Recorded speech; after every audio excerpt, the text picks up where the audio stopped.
Hello, hello, hello, and welcome. Welcome to today's installment of Created for More, the podcast. So it has been a while since I've done a solo show, and I thought, you know what? I will do one for this episode. After a long string of interviews, great interviews, might I add, I've had the most phenomenal conversations or string of conversations.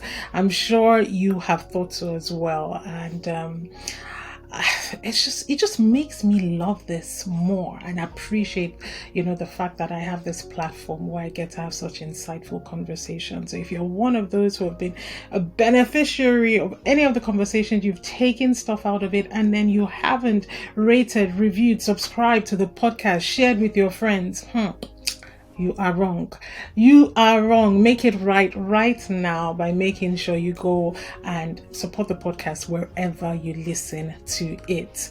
Okay, so today I am going to be coming in hot, as they say. I have a topic on my mind that has been brewing, simmering, doing all these things, and I'm just like, yes, it's finally ready. It's finally ready to be put out in the open. So I want to talk about the topic. The topic is called multi-talented or multi-confused. Hey, Tonbra, what is this one about? So I don't know if this happens to you or if this is a you thing, but I do know that there will be a large number of people who are listening to this that possibly fall into this category that I'm about to contextualize. So you feel like you're gifted, you have all these things going for you, but somehow you just, on the flip side of it, you just feel as if, things are not moving at the speed that you would have hoped. You feel confused. You got this like ideas bursting through you, but somehow you just kind of feel like you can't hold on to anything. Like you know what you should do, you get these great ideas, but somehow you cannot implement them, you cannot see them to fruition, they don't materialize to anything good, and then you just kind of feel sad and down, at the same time. If that is you, first of all, today's episode is going to deliver you. So yes, welcome, sit right down, get a coffee, get a tea, do all this great stuff, because you are about to get deliverance. The first thing I want to tell you is you are in great company, and I want to affirm you. So if you're one of those people who you are just so good, you're multi-gifted, you feel like you're just good at many things, everyone sees you doing stuff and they're just like, how can you do this? How can you be so good at, hey, you're good, oh, you're gifted, oh. First of all, they are appreciating you. I know some of that turns into sometimes shaming. This day and age, a lot of people get shamed for it. They be like, are you all the time, you're always doing all these things and nothing ever, it never comes out too much. First of all, I want to affirm you. I want to let you know that it is okay. Yeah, just take a deep breath and just let that simmer in. It is okay. It is okay to be you. It is okay to desire the things that you desire. It is okay to be multi-gifted. It is okay to be a consummate creative. It's okay to be able to do these things that other people find difficult. I want to affirm you. I want to let you know that it is not a bad thing, right? But the caveat on that is, the small print is, you've just got to learn how to channel the giftings that you have so that it then comes across, it then gets used in a purposeful way that adds value to the world, right? So you have to move away from seeing yourself as this bag of goodness that maybe has a bit of confusion intertwined somewhere in the mix, to this person who is all that and a bag of chips. Look, let me just even blow your mind for even a second. Look, you are in great company. You were made exactly in the image and the likeness of God. Yes, God is also many things. God is omniscient, is Alpha, is Omega, is healer, is deliverer, is protector, is all these many things, right? And you were made in that exact image. But what God does, when He relates with us is that wherever we need Him, whatever facet of God that we need in any instance of our lives, He's able to show up, and we have enough of Him through that facet to know and to feel the void that we have within us, right? So the important thing is to understand that it's not about just being this many things and be this phenomenon that is just so flitting, and then people don't get, you're almost like you are effervescent, like people don't really get enough of you before you move on and be the next thing. You have to hone yourself. So you have to get to the point where you are able to be all of yourself in moments that give people value from each of the facets that exist within you. And I'm going to break that down for you today. Would you like to hear? I'll be breaking that down for you today. First things first, I want to paint a picture of who exactly I am speaking to. And you will know that I am speaking to you today if you feel like every time you're always starting something new. Right? Every time there's always something about newness that surrounds you. You're always starting a new project. You're always kicking this off. There's just always something that is just, fresh, and just one new initiative, one new idea. Your mind is just bursting every time there's just something new that you're thinking about. Then this is definitely for you. You fall into this bucket. If you are someone also who enjoys doing more than one thing at the same time, you find that for some people, they feel like, I have to see one thing through to the end before I can start something else. Whereas in your case, it's like, you're comfortable juggling many balls. You're like, yeah, that's fine. That's doing its own thing in the air, and I've just been doing this down here, and it's absolutely fine for you, right? You just feel as if, you don't have to wait necessarily for one thing to finish before you start the other. If that's you, then yes, you're the person I'm talking to. So keep listening. The third category it's not a category. The third trait or telltale sign that this episode is for you is if you're someone who enjoys problem solving. The minute that there is chaos, the minute there is disorder, the minute where there is an issue, you have a knack for just coming up with creative ideas and solutions. Somehow, you just have this thing, and you're able to think outside the box, and you're able to come up with something that brings relief or release in that exact moment, right? So that's the third telltale sign. And then the fourth is that you feel you get shamed. And I alluded to this earlier. You get shamed a lot. Like, people say to you, oh, is it everything that you have to do? And whereas there is a nice way to say this and say, hey, Tonbra, I see you doing that again. That's amazing. It's really, really great. I just love the fact that you're always, pushing yourself. You're always trying to raise the bar for the things that you're interested in. I admire that about you. Maybe, you can also look at how you can, maybe finish this verse before you move into it. That's one way to say it. But if someone says to you, like, just comes out blatantly and says every time, you just kind of feel like everything you have to do, must you be there? You're always just, you're always just so busy. And people try and shame you. And then sometimes people will even go down to the family side of things and say, hey, you're supposed to be a father, and there you are going to do all these things. You always ignore your responsibilities. People that on a good day, they would never come to you and say, hey, how is your family doing? How is this going? It means that they don't really care about that thing, so to speak, the family that they are supposedly caring about. But because there is something in them that feels, the word I will use, there is something in them that feels, I want to say condemned. but maybe condemned is a little bit of a strong word, but there's something in them that just kind of feels as if, you know what, how come he gets to do all these amazing things and I'm living my life in this way, but their own life feels a lot more exciting, but I know I am not like them, so I cannot do the things that they do. I cannot do the things that she does or he does. So rather what I do is when that feeling of inadequacy rises up within me sometimes, how I curb that is by going to this person and saying, look, what, trying to bring them down in a sense, to almost try and equalize us somehow.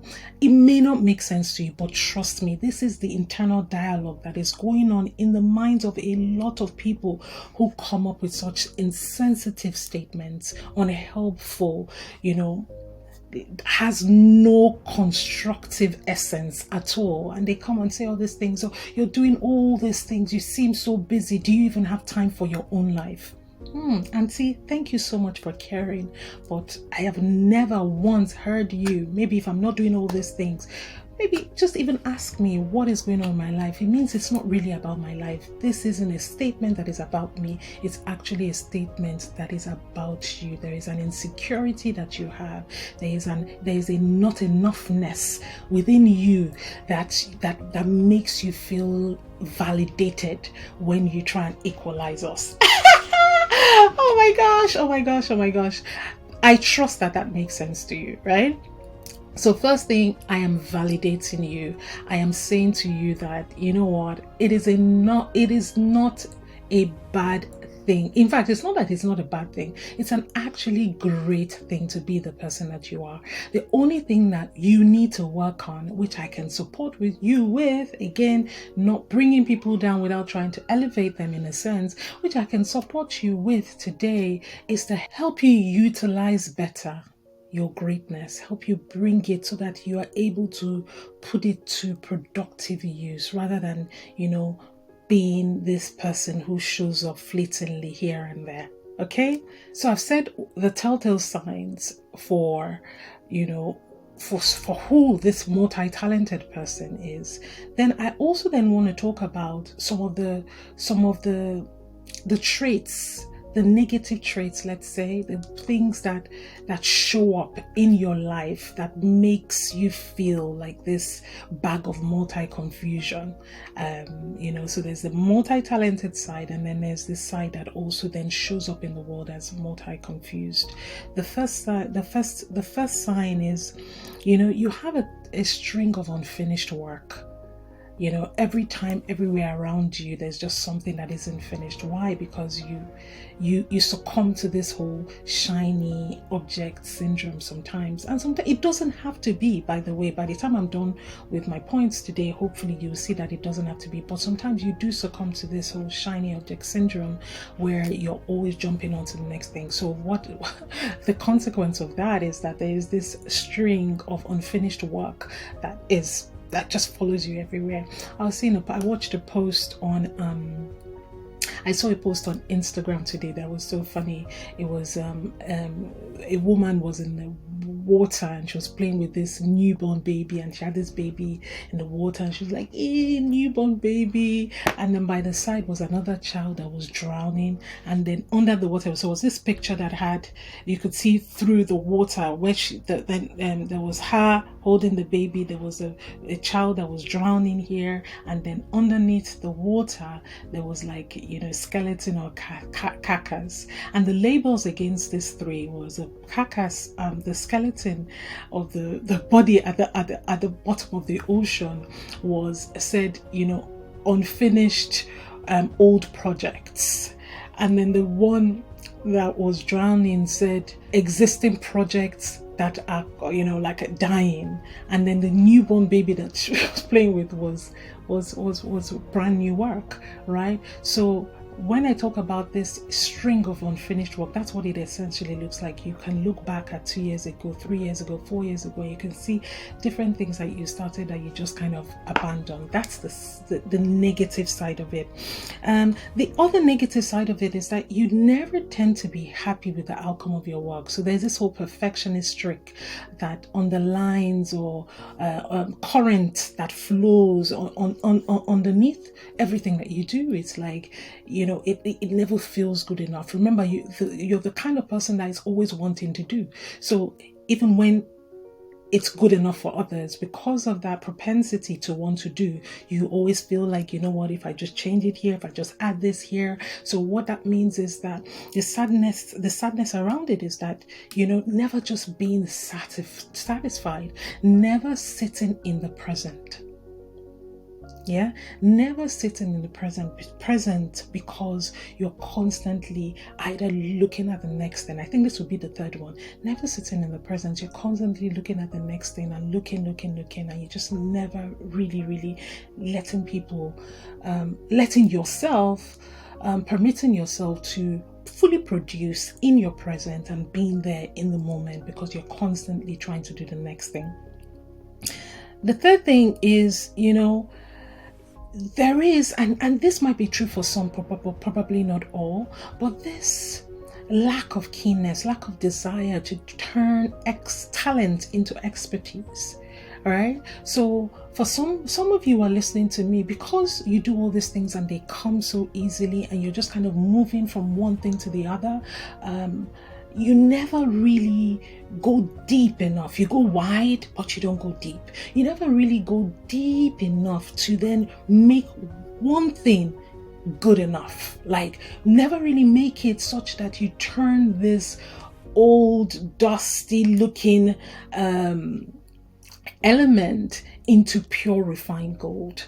Right? You never sit in it enough to make this thing, something else. So it's never really turning this talent into expertise. So it's that talent that then comes into this whole constellation of little bubbles of things all over the place, and it's never really one thing. It's just many small things, right?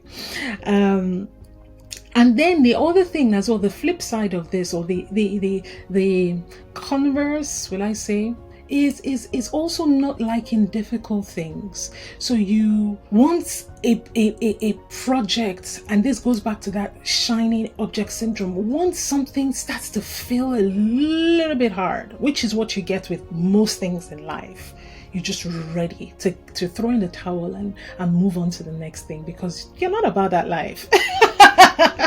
You're not about that life. You're just like, hey, I can do something else that gives my brain that kick of excitement and achievement and all of that. Why am I going to sit down here, trying to work this thing until it gets better? So there you have it.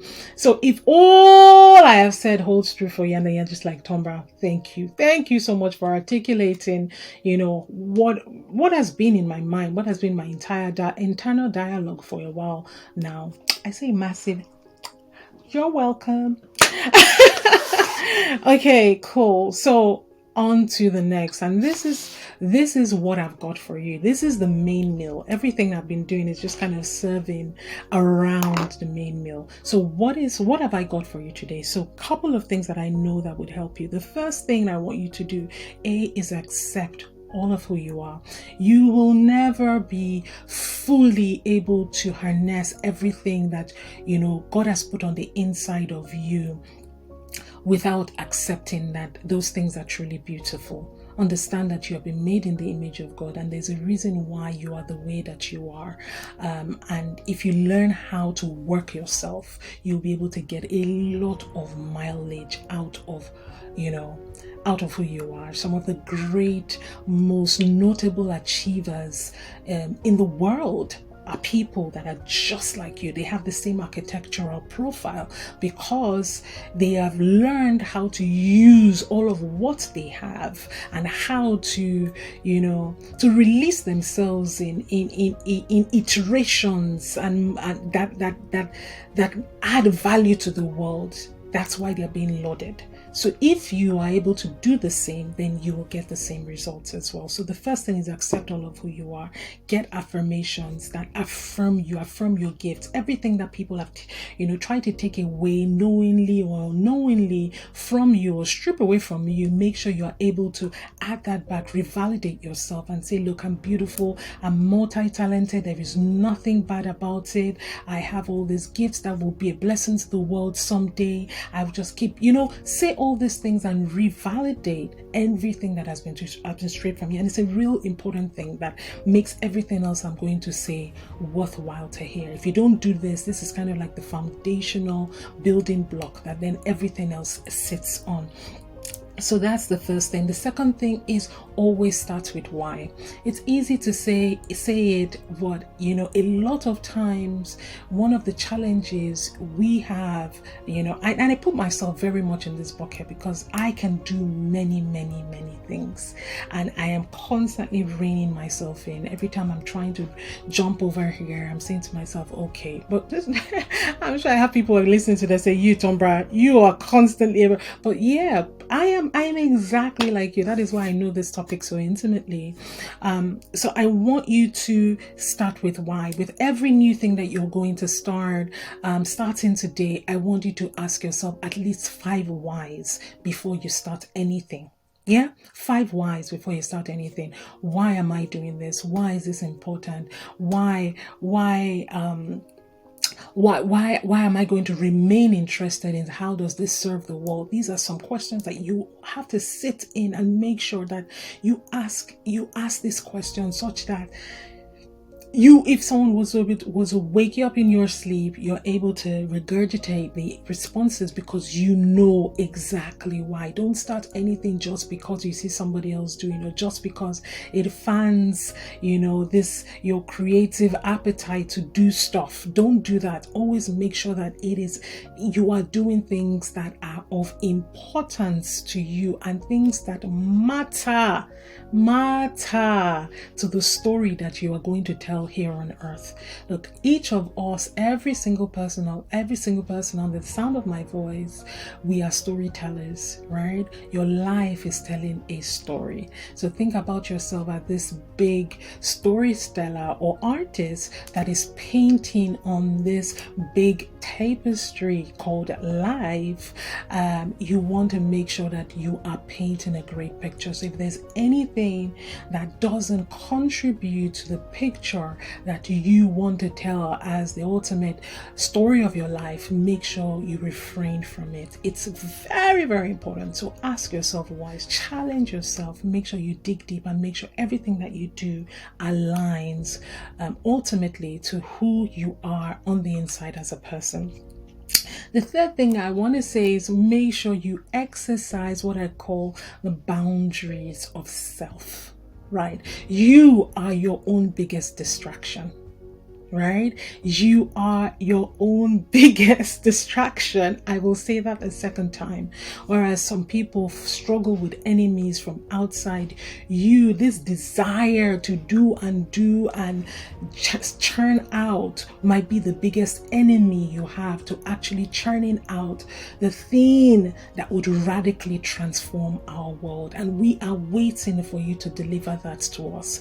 So I want to appeal to you to ensure that you are instituting what I call the boundaries of self. The explanation that I gave earlier about how God is many things but is one thing to us at every specific time. There are some times where I lean into God more as my protector. There are some times I lean into God more as my healer, my provider, and I am able to experience enough of Him in that moment to make me feel that all He is a healer. So what that means is that in every single sphere of your life, in every single facet where you show up, you should show up deeply enough and convincingly enough in that role to make people feel that is all that you are. And if you're not able to do that, then it's not time to move on yet. So sit into yourself and make sure that those boundaries of self are established enough such that you do deliver before you move on. And then you say to me, Tonbra, what does moving on look like? Because then I'm spinning all this many buckets or many, things. Then it comes to my third point. I think it's actually my fourth point, which is systems. Systems will save your life. Systems will save your life. First one was the last point was the boundaries of self, being able to say, no, I am not going to do that. No, I am not going to do that until I utilize and maximize, I deliver the very best in this moment, right? But what then helps you propagate that best when you move on to the next is what I call your systems. And what systems are, it's the interconnectivity between the different elements that come together to make something work, right? So a system is a process. It's a process where I do this, such that everything comes together and works in an interconnected form. Not necessarily, meaning that I have to get up and I have to do this thing myself, but I have built something such that even if I am not there, right, it can work together in a cohesive way, right? So systems leverage technology, systems leverage people, systems emotion, like systems are just a system is just, I think probably I would say two or more, or maybe even just two things coming together, connecting and giving you an output. That's what a system is, right? You pull this together, it gives you an output. So for instance, as a podcaster, the example I would give is I have a system around my podcasting. That is what has allowed me podcast for so long. So even when I am there, I am not there. I do my recordings. I have people behind the scenes. Thank you guys who will edit it, put it together. I have people who will post it on social media, put it on my podcast platform. I have people reach out to my guests for me. So these are all systems such that when they come together, it delivers the output that is called a podcast. But it doesn't mean that every part of that step or that process, I am involved in it. So that's what you have to do. So you who, like me, who has many things in their mind that they're working on or doing, it pays to have systems such that you can keep what you love alive and people can benefit off of it for longer, whether or not you are personally involved or maybe partially involved. All right, so going on to, I think it's number 5. I love this point because it will save your life. This point is accountability. Accountability has to be your best friend. So if you have this propensity to always wanting to be doing, always make sure as a minimum that you have one accountability partner. I would even encourage you to have more than one, but be accountable to someone. Again, going back to the boundaries of self, knowing that you have you're basically like that. It's part of your wiring. You have this, you're always coming up with these bright ideas. Make sure that you're accountable some way to someone and say, look, I'm going to be working on this. This is what I'm going to be doing. If you see me doing anything outside this, make sure you rein me in. However great that idea sounds, whatever it is, make sure you help me, stay close to the ground. Help me make sure that I finish this and this, before I move on to the next, right? It is very, very important to have that accountability. So make sure that you don't give that decision to do everything and keep that decision, power to make that decision within yourself. Maybe it's a partner, maybe it's a spouse, maybe it's a friend, whatever it is, you can say, look, I'm committed to doing this. and this is my plan, and I want to see it through to the end. Make sure that I don't do anything else. And you so have the systems, have controls, maybe have controls are like, checkpoints, have meetings every now and then to check and make sure that you're not straying out of the boundaries that you're supposedly set for yourself. That would help you. And then as a bonus point, something that I know will help you, if you, like me, like to create.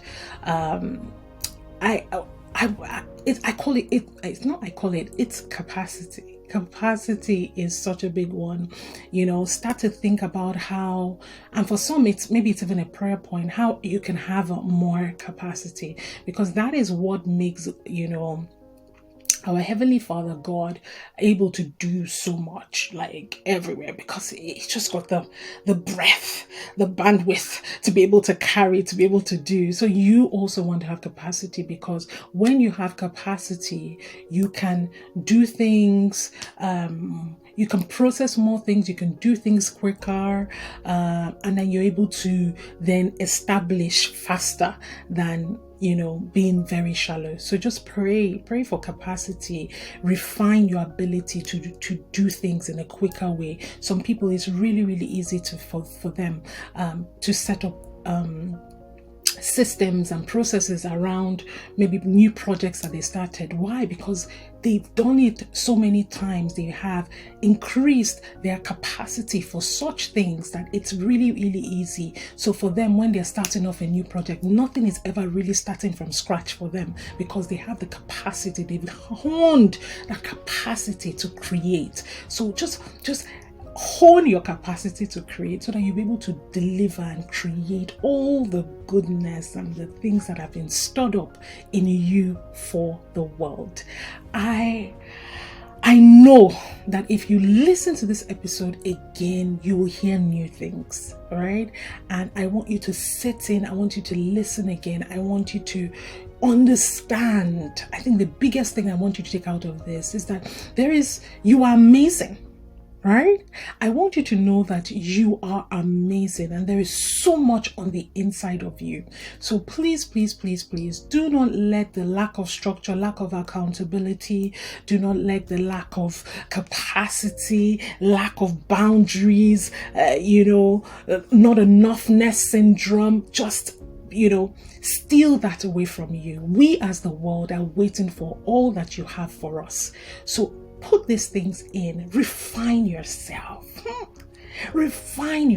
and come out, so that we can be true beneficiaries of what has been stored up in you for us. Thank you so much for listening to today's episode. If you liked it, I want you to forward it to at least 5 people. You will know at least 5 people that today's episode will bless. So I want you to forward it on to at least 5 people, and then send me a note at tonbra@tonbra.com, letting me know how much this helped you. Thank you so much for listening to the podcast today. Speak to you soon. Take care.